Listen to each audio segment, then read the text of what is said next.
Oi pessoal, tô de volta depois de uma semana sem vídeo. Me desculpem aí a todos, é que eu não pude gravar semana passada. Eu peguei Covid, aí eu tava me recuperando, questão de isolamento também, não deu pra eu gravar. Mas hoje eu vim sanar essa dívida com vocês, com um livro que eu gosto muito. A Elite do Atraso, do autor sociólogo brasileiro Gessé Souza. Da escravidão a Bolsonaro. Esse livro aqui é da reimpressão de 2019, né?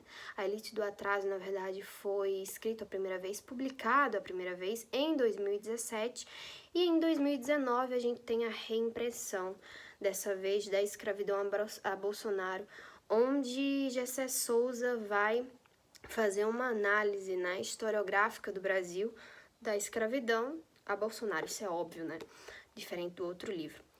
Então, o que a gente tem aqui nesse livro? Olha, só pelo nome do livro a gente dá pra entender que isso daqui é um livro político.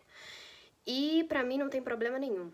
Eu faço história, então eu sei que o homem tem sim os seus ideais, suas influências, e até o ato de não querer falar de ideais, de política em geral, já é um ato político. Então, o que o autor fala aqui nesse livro? O Gessé, ele traça uma análise do que seria realmente o problema do Brasil, de quem ele é hoje, né? O Gessé, ele faz uma clara divisão da sociedade brasileira, onde estaria a elite, ali estaria donos de bancos, a elite agrária da nossa sociedade, a classe média, né? A classe média, ele tem até um livro que fala sobre isso, a classe média no espelho, que se dividiria em três: a classe média conservadora, apoiadora de Bolsonaro, com certas análises aí meio fascistas, uma classe média mais liberal, que apoiaria ideais de paternalismo, na qual o Brasil ele é corrupto por natureza, por conta da sua extensão com Portugal, e aí isso atrapalharia o mercado, e a gente deveria privatizar tudo. E uma terceira, né, classe social, que seria aí da esquerda, mais crítica, só que na verdade tem um discurso muito ainda ligado no paternalismo, né, de Raimundo Faoro, que na verdade atrapalharia a causa, né, com o seu discurso. E os pobres de verdade, né, a ralé brasileira, fruto da independência, né, da libertação dos escravos, mas que foram jogados ao léu e tiveram que viver nas extensões, nos arredores da cidade, o que conhecemos hoje como favela. E de fruto desses novos escravos aí estariam pessoas de várias cores, etnias, geralmente pessoas pobres, pessoas que não tiveram educação, pessoas que trabalham aí no que se chama de subemprego, frente a uma mídia que alinea a sociedade e também a sociedade média, né? A sociedade que é regada aí de privilégios, mas que se arroga de meritocracias que ela se diz, mas que na verdade não tem, né, meritocracia, mas na verdade é uma sociedade aí, essa classe média é regada de privilégios. Então, o Gessé tenta traçar qual é o problema, né, do Brasil. Ele não foi o primeiro a fazer isso. A gente tem Gilberto Freire com Casa Grande Senzala, a gente tem Sérgio Buarque de Holanda com Raízes do Brasil, a gente tem Raimundo Faoro com Os Donos do Poder, que são intelectuais que formaram uma historiografia para o Brasil numa época em que isso havia, mas que era pouco, que não se tinha no nosso país. Então, o Gessé tenta fazer uma crítica a esses três autores sobre quem é o Brasil de verdade, sobre qual é o problema do Brasil. Na maioria desses autores, eles tentam traçar uma análise de onde é o Brasil, né? De onde é o Brasil, não, de quem é o Brasil, né? Então, o Brasil seria um país de mestiçagem, mais fruto da corrupção de Portugal e por isso a nossa sociedade é corrupta, porque existe o homem cordial. O brasileiro, ele é cordial por nascença, então ele não sabe diferenciar o público e o privado, por isso o Estado manteria a maior corrupção que a gente conhece. E para resolver isso, estaria aí as privatizações, né? Resolveria o problema do Estado e do país, porque o brasileiro é corrupto, porque ele é fruto da extensão de Portugal. E Gessé, ele vai aqui quebrar as pernas de todo mundo, pelo menos ele quebrou, na minha opinião, ele quebrou as pernas aí de muitos intelectuais, como Raimundo Faoro.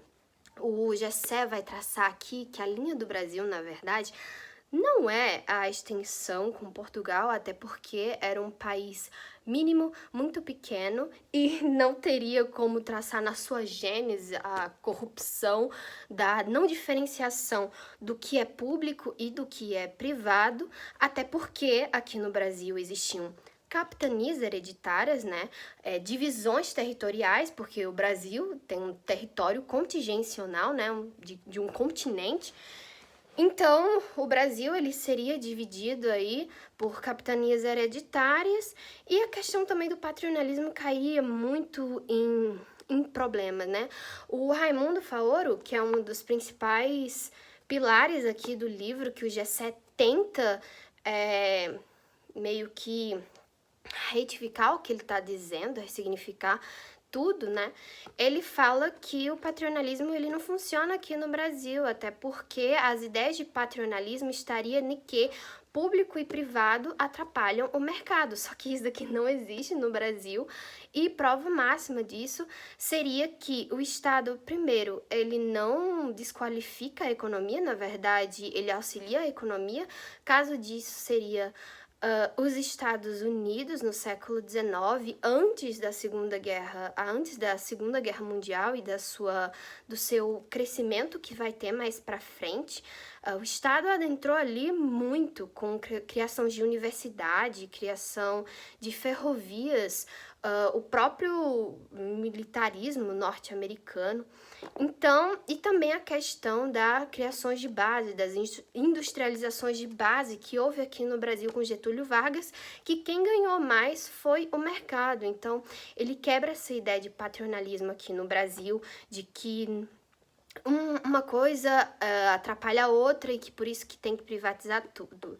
Para Gessé, o problema está nos 350 anos da escravidão, na qual formou uma sociedade totalmente desigual e dividida em classes, que seria a elite verdadeira, que seriam aí as elites agrárias, os donos de banco, né, um Itaú da vida, um Bradesco da vida, e mídias de imprensa, com certeza, a classe média, que eu já falei aqui as divisões, e realmente os pobres de verdade, né? Então, ele faz aqui uma análise do que foi o impeachment de 2016, porque Gessé Souza, não sei se você percebeu, ele é um escritor aí de esquerda, e ele tenta fazer a sua análise do que para ele foi sim um golpe, né? Foi o único estado o único partido que tentou desacelerar essa desigualdade entre a classe média e os pobres realmente de verdade, e que existe um pacto na sociedade entre a classe média e a mídia e a grande elite. A elite, na verdade, é ela que promulga o que vai acontecer e o que não vai acontecer no país, o que vai passar, o que não vai passar. Caso disso, a gente tem das questões do CPMF e a mídia, ela tá aí para alienar você, amigo. Então, o Gessé, ele vai traçar aqui o que é a corrupção de verdade, a corrupção realmente existente e a corrupção dos tolos.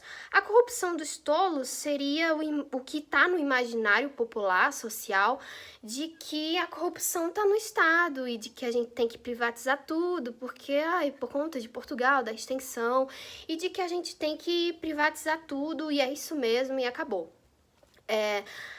Para o Gessé, isso é a corrupção dos tolos. A corrupção de verdade estaria nas empresas que sonegam os impostos, na dívida pública, no imposto que pagamos, nos juros, né, de impostos que pagamos, que é o maior do mundo. Então, a corrupção de verdade estaria aí. Então, o Gessé, ele afirma que ele faz um traço, né, de comparação dos impostos sonegados de empresas, de bancos aí que temos hoje em dia, que seriam aí equivalente a 520 bilhões, estaria aí na casa dos 520 bilhões, frente ao que foi os 5 anos aí de Lava Jato, que arrecadou 1 bilhão de reais. 1 bilhão de dólares, na verdade. Então, a corrupção real estaria aí. Estaria na evasão fiscal, estaria nos casos do CPMF, na não auditoria das dívidas públicas, e estaria tudo isso num comboio do que realmente é a elite e a sua corrupção do capitalismo financeiro, frente aí o espantalho de que a corrupção de verdade estaria no Estado, estaria nos governos, em prefeituras e tudo mais. Tudo isso, obviamente, com a mão da mídia, né, fazendo e alienando geral, né? Até porque no próprio livro aqui há casos de que o próprio Gessé faz aí análise do que o Marcelo Odebrecht falou no seu livro a respeito de que existiam mídias que faziam lobbies para fazer aí uma forcinha para privatizar empresas de telefonia, empresas de petroquímicas. Então, ele tá tudo isso muito bem orquestrado, né? Desde o imaginário popular do brasileiro, desde pequenininho na escola, falando que, olha, brasileiro é corrupto, jeitinho brasileiro, tudo isso até chegar nas universidades, também a alienação da mídia, não, o Estado é corrupto, tem que privatizar geral e tudo mais. E nessa privatização, obviamente, só quem ganharia seriam as grandes empresas, os grandes bancos, que seriam oligopólios. Oligopólios são empresas tão grandes que não existe uma concorrência para elas. Não existe uma concorrência para elas e aí essas empresas, por exemplo, privatizam o pré-sal. Eles colocam o dinheiro que eles querem naquela gasolina, sabe? Não existe uma concorrência para elas. São empresas que são oligopólios, sabe? Não existe como equilibrar tudo isso. E aí só quem ganha são eles que pagam royalties miseráveis para terem todo esse potencial e que, nossa, quem toma naquele lugar somos eu, você e tudo mais. Uma das coisas que me deixaram mais revoltadas foi como funciona a questão do sonegamento de impostos. Grandes empresas privadas, elas em geral, com a evasão fiscal, e não são empresas, elites rurais mesmo, elas têm o hábito de não pagarem seus impostos. Como elas não pagam os seus impostos, que, como eu já disse, está na casa dos 520 bilhões de reais, muito mais do que a Lava Jato arrecadou nos últimos anos, enquanto existia, o Estado precisa desse dinheiro, né? Óbvio, né? Muito dinheiro, muito dinheiro.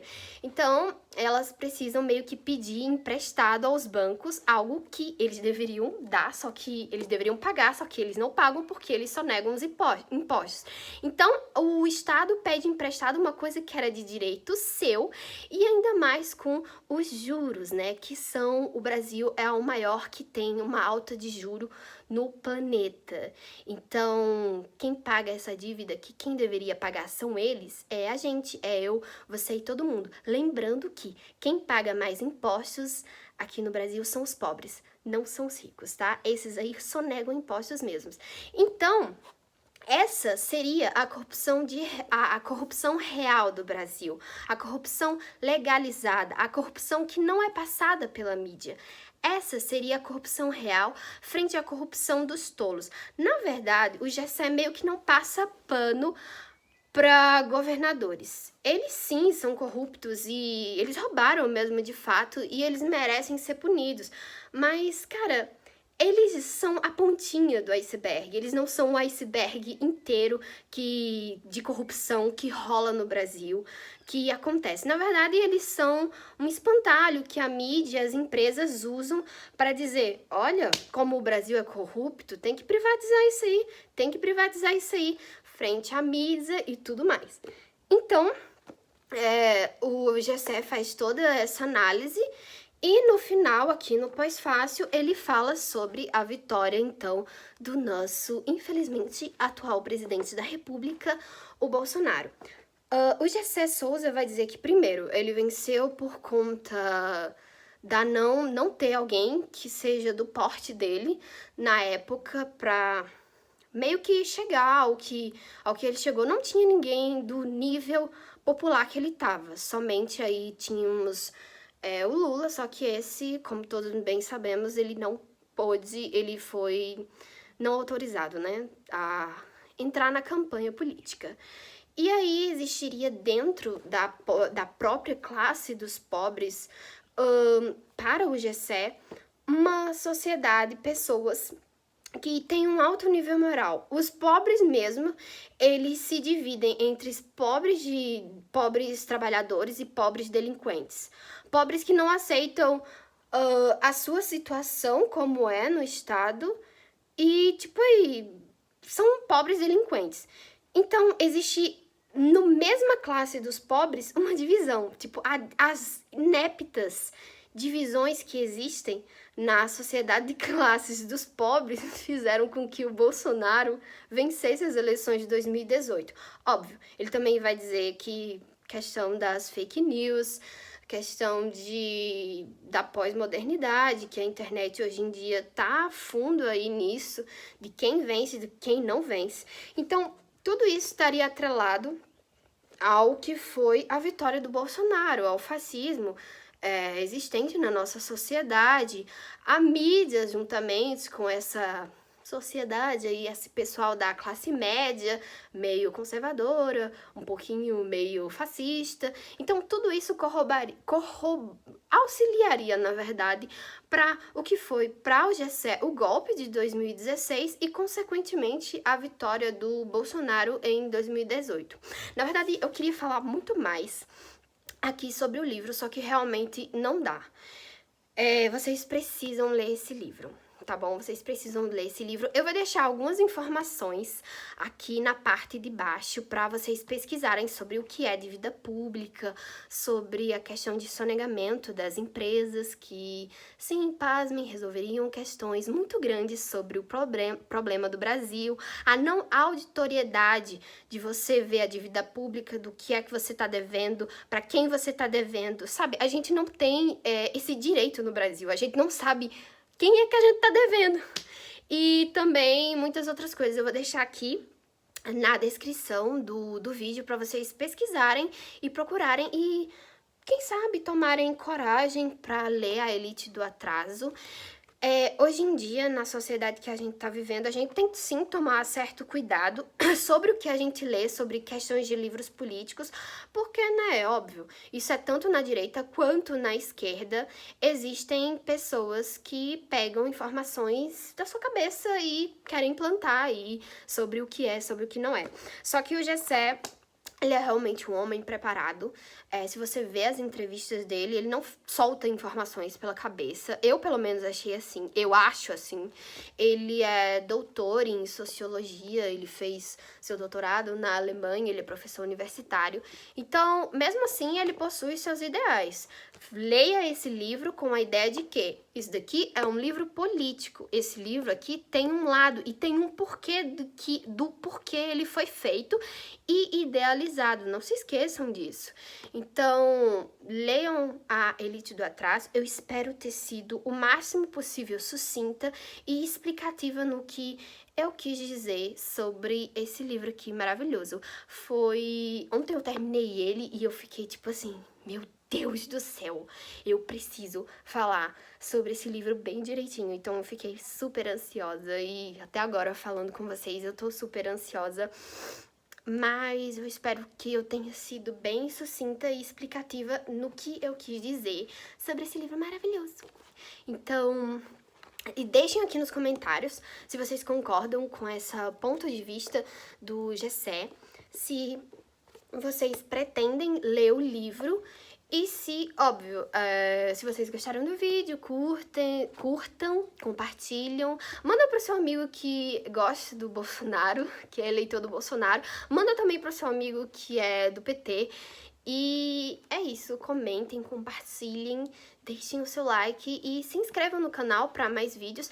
Eu quero trazer aqui mais livros sobre historiadores, né, do Brasil, intelectuais do Brasil, né?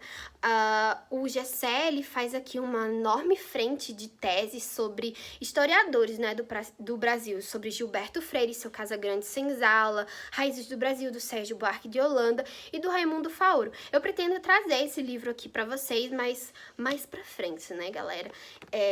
Pra deixar aqui o canal com um ambiente mais democrático à história do Brasil.